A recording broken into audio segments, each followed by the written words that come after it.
Hi everyone, my name is Chelsea. Welcome to Little Mountain Ranch. Welcome to my kitchen. I'm really happy to have you here with me today.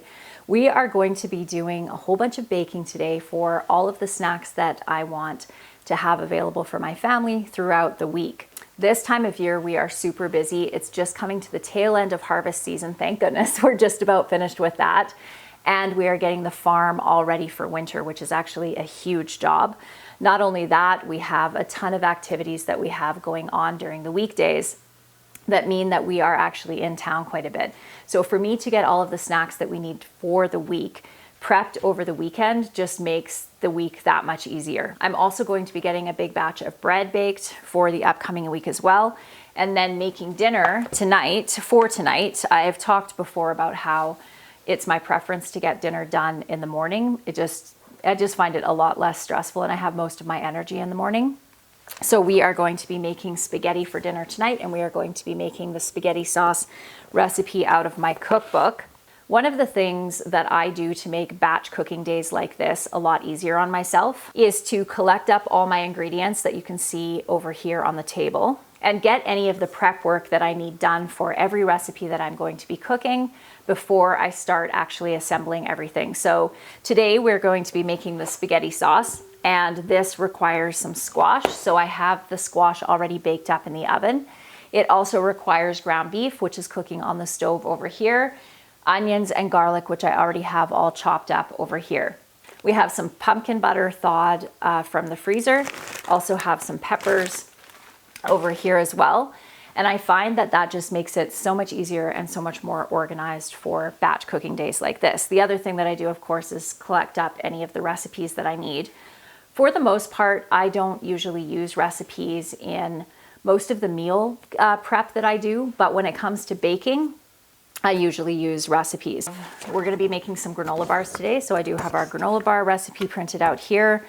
I do have the spaghetti sauce recipe here as well, which I normally don't use a recipe for, so specific exact measurements. Like I said, I don't usually use recipes for most of the meals that I make. But in order to write a cookbook, of course, we had to go through all of our family recipes and come up with accurate measurements for everything so that you guys can make them at home. And I did put at the beginning of this cookbook that these recipes are intended as inspiration for you. So to use them, the base recipe, and then add things to it or take things away depending on your family's taste preferences. I have had a couple of people comment that have my cookbook already, and they'll watch me share recipes that are in my cookbook on my channel, and they'll comment that sometimes my measurements are not exact, and that is just the way that I cook.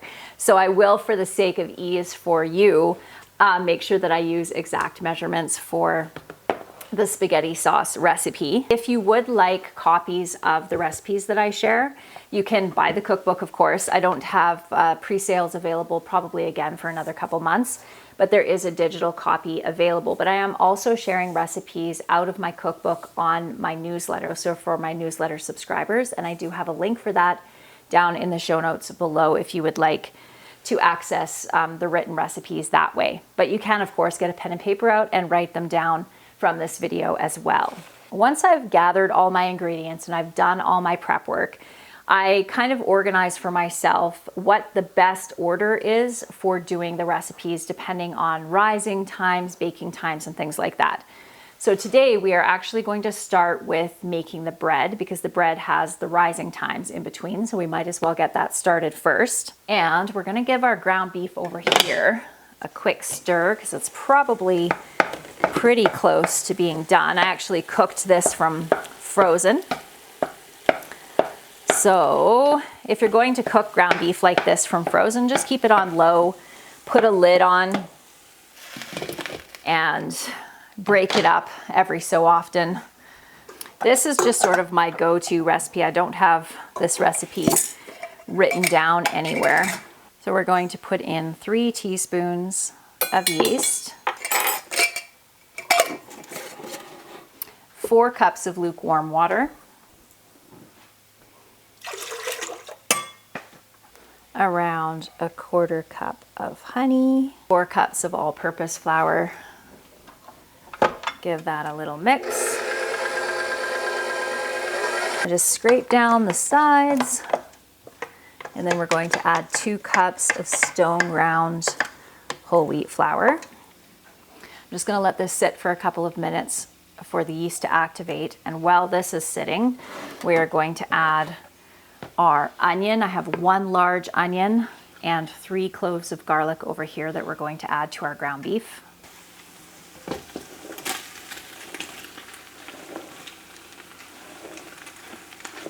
Just going to add a little splash of water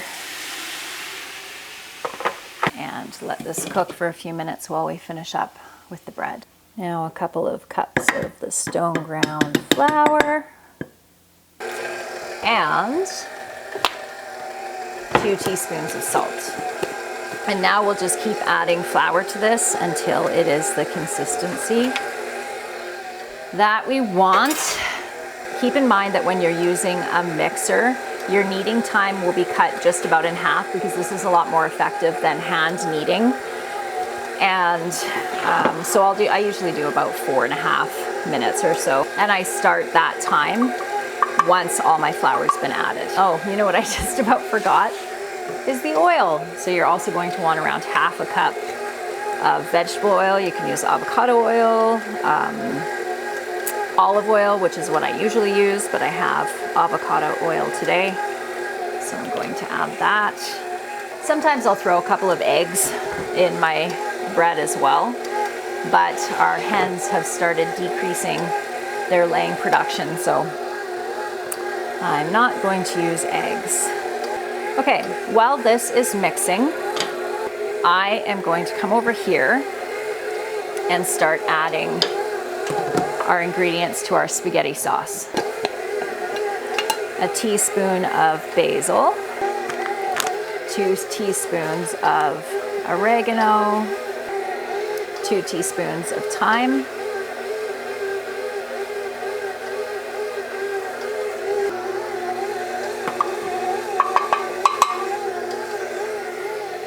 an 1/8 teaspoon of cloves, teaspoon of salt,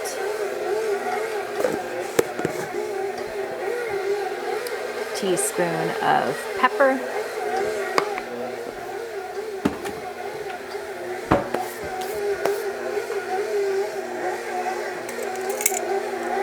chili flakes to taste, just a little tiny bit for us, tablespoon of sugar. You can use white sugar.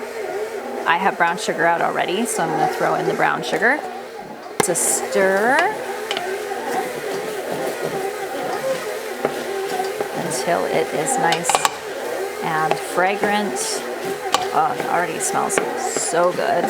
You'll be done adding the flour when it starts pulling away from the side neatly like this. We're going to add some plain tomato sauce, a quart. Some chopped tomatoes, also a quart.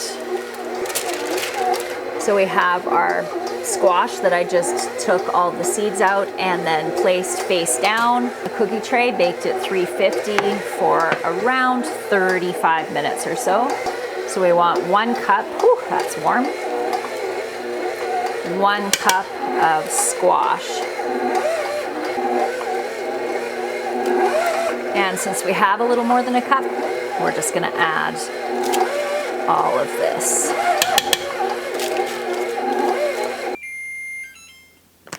We want 1 red pepper and 1 green pepper, so we'll call that 1, and 2.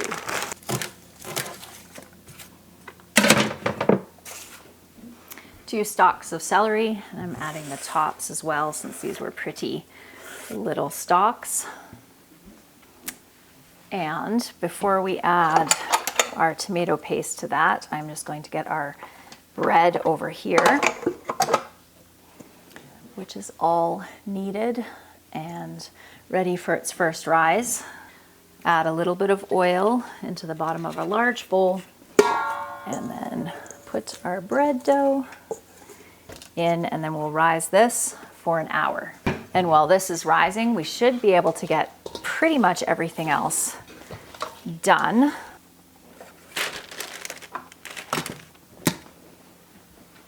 Since I'm using my stove timer for all the baking we're gonna do, we will use our little 4 jars timer and set that for 1 hour for our bread.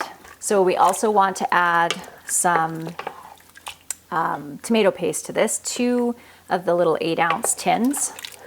So I just added some tomato paste to our sauce, and now we're going to let this cook for a couple of hours. Of course, like most sauces, it tastes even better the second day, but this is actually for dinner tonight. So we'll cook it for the next few hours while we're making our bread. Next up, we are going to make some soft and chewy granola bars, and this is from the Inspired Taste website. I just have my parchment paper, there it is.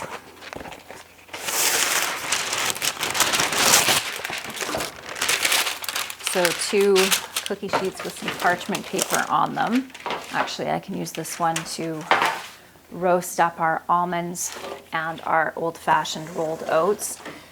So we want to heat our oven to 350, and we're going to need 2.5 cups of old-fashioned oats. We buy our oats in bulk, and you can actually get these if you are in BC. You can get them at Save-On. These are the organic ones, and you can also get quick oats in large bags like this from the wholesale club.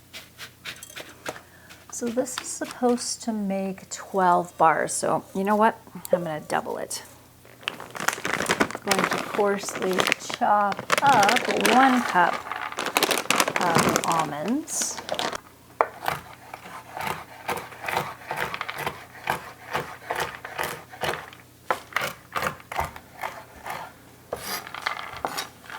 All right, so now I'm just going to scatter these on top of our oats over here, and then we'll roast these in the oven for around 10 minutes.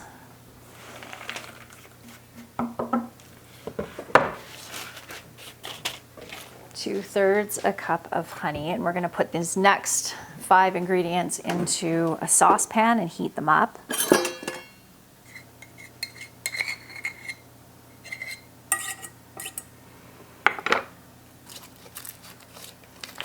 Half a cup of butter, half a cup of brown sugar,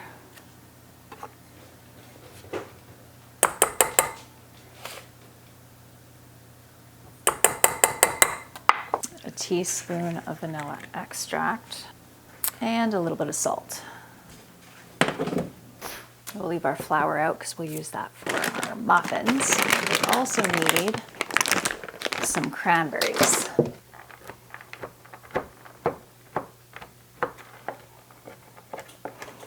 I could definitely use a food processor for this, but why dirty the food processor when I can just do it quickly like this?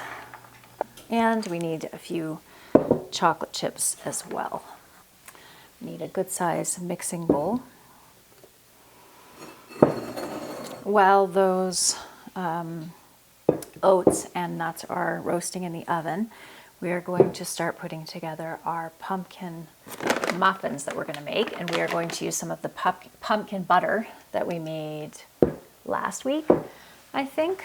So all I did was freeze the pumpkin butter in little Ziploc bags. I'm not sure if I showed you that when I did that video last week, but I'm going to take all of this pumpkin butter and put it in here. So if you're going to be using pumpkin butter instead of pumpkin puree, just keep in mind that you already have some sweetening and some seasonings in this, so you can cut down on that in the rest of the recipe. We're supposed to use 2 15-ounce tins of pumpkin puree, which I think a 15-ounce tin is around 1.5 cups. So we have 3 cups of pumpkin puree here. We're going to use half a cup of butter. And I'm just going to wait till my saucepan is done over here, which it currently is. So we'll let that cool down for a couple of minutes. So we're going to put our 1 cup of butter and get that melted. That'll be our wet ingredients there. And then for our dry ingredients. We need 2, 3.5 cups of all-purpose flour, a cup of granulated sugar, and a cup of brown sugar as well. I got ahead of myself and started putting things away that I still need. 2 teaspoons of cinnamon, 4 teaspoons of baking powder, a teaspoon of salt,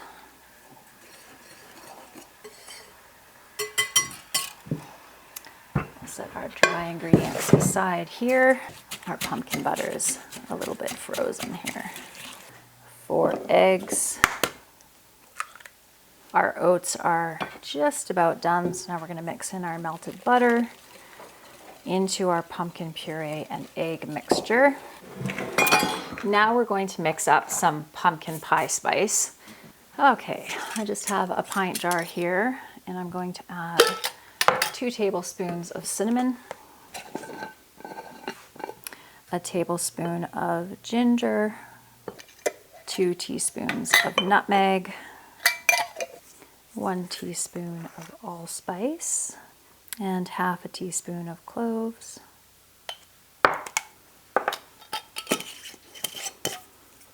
Just give that a little shake. And we have pumpkin pie spice. So this calls for 2 tablespoons. This is for the muffins, 2 tablespoons of this. But because I'm using the apple butter that already has lots of seasoning in it, I'm just going to use 1 tablespoon instead of the pumpkin spice. And we're going to dump our roasted oats and almonds into our mixing bowl. And we're going to add our sugar and butter and honey mixture. Okay, we're gonna let this cool down a little bit before we add our cranberries and our chocolate chips. And while that's cooling, we will get our muffins mixed together. I am going to leave my oven on since we're going to bake these muffins at 350 as well. So we'll mix our wet mixture into our dry mixture. And muffins are similar to biscuits, where you just want to mix them just so that the dry ingredients are incorporated in with the wet ingredients. And that'll give you a nice fluffy muffin. I'm going to make a pecan streusel topping for this. Otherwise, I would probably add some chocolate chips in here as well. Set that aside over there and make, let's just use this one for making a streusel topping. So we're just going to add some brown sugar and a little bit of flour. So I've just chopped up some pecans. I'm going to add that in to here as well. A little bit of butter.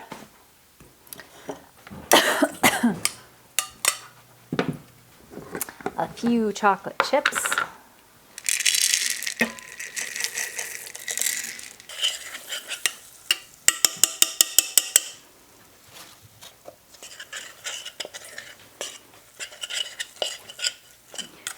Okay, we have our streusel topping for our muffins. Add a little bit more flour to that to make it a little bit more crumbly.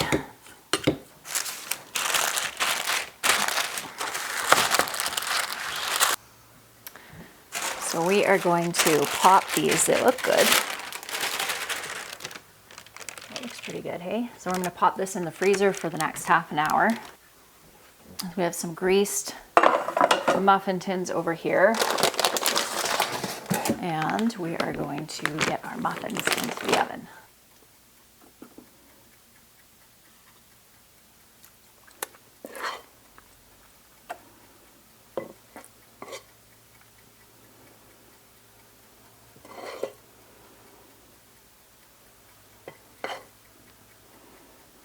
Some of the other snacks that we have during the week are yogurt. So I'm probably going to make up a big batch of yogurt as well. And fruit. We always have lots of apples and oranges and bananas.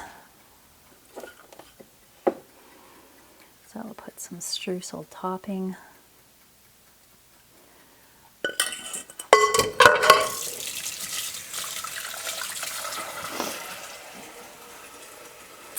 And into the oven.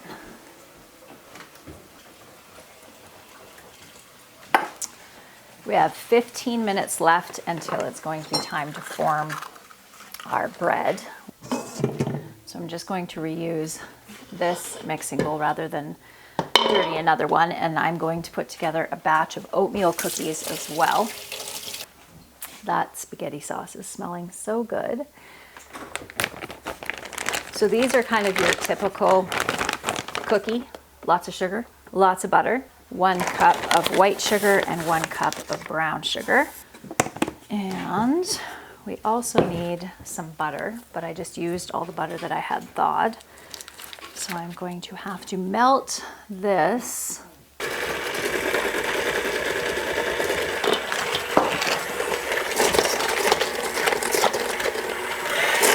If you're going to use melted butter, like I just did here, make sure that you chill your cookies first before you make them.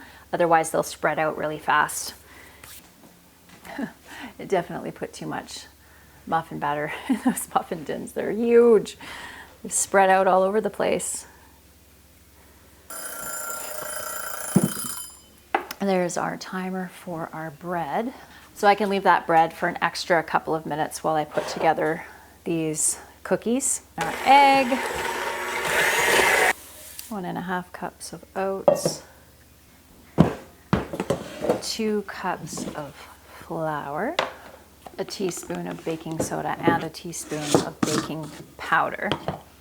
A comment that I get often on my channel is why I don't put an island in the middle of my kitchen, because I'm walking back and forth all the time. But one of the things to keep in mind is that when I am filming in, what did I say, 1/2 cup or 1/2 teaspoon? No, 1 teaspoon.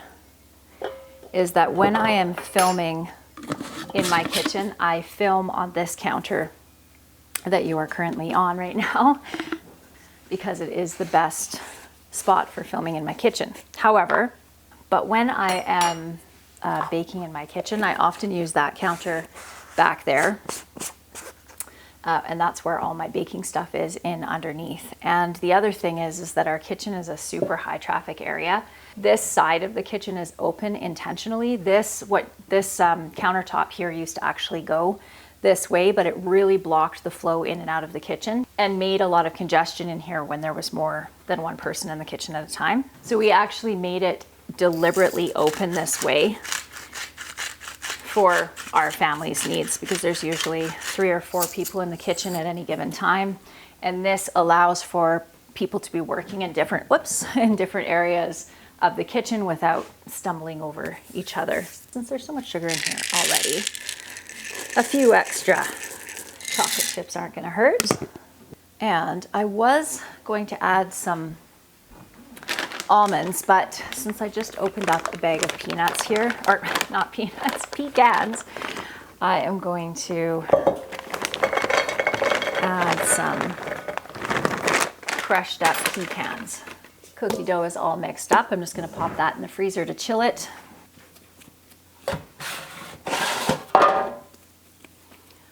So now we'll just make our loaves and let these rise for another 45 minutes or so. And while these are doing their last rise, we'll be able to bake our cookies, and everything should be pretty much ready to go at the same time, because we have our bars also in the freezer that we need to get cut up as well. It's a little chilly in here, so my bread is not rising as fast as it does in the summertime, of course, but also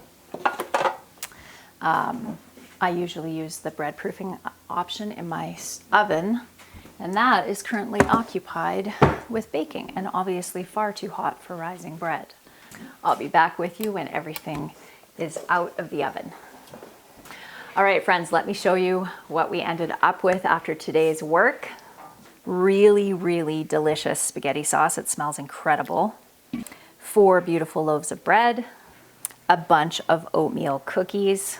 These are so tasty.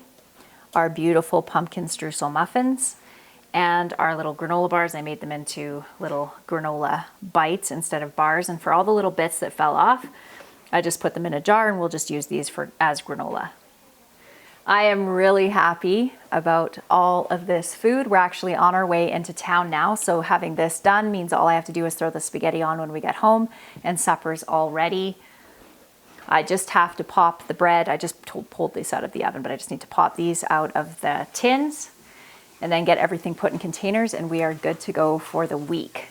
That is it for me today. Like I said, we are actually on our way out the door. I hope that you enjoyed today's video, and I look forward to seeing you next time. Bye.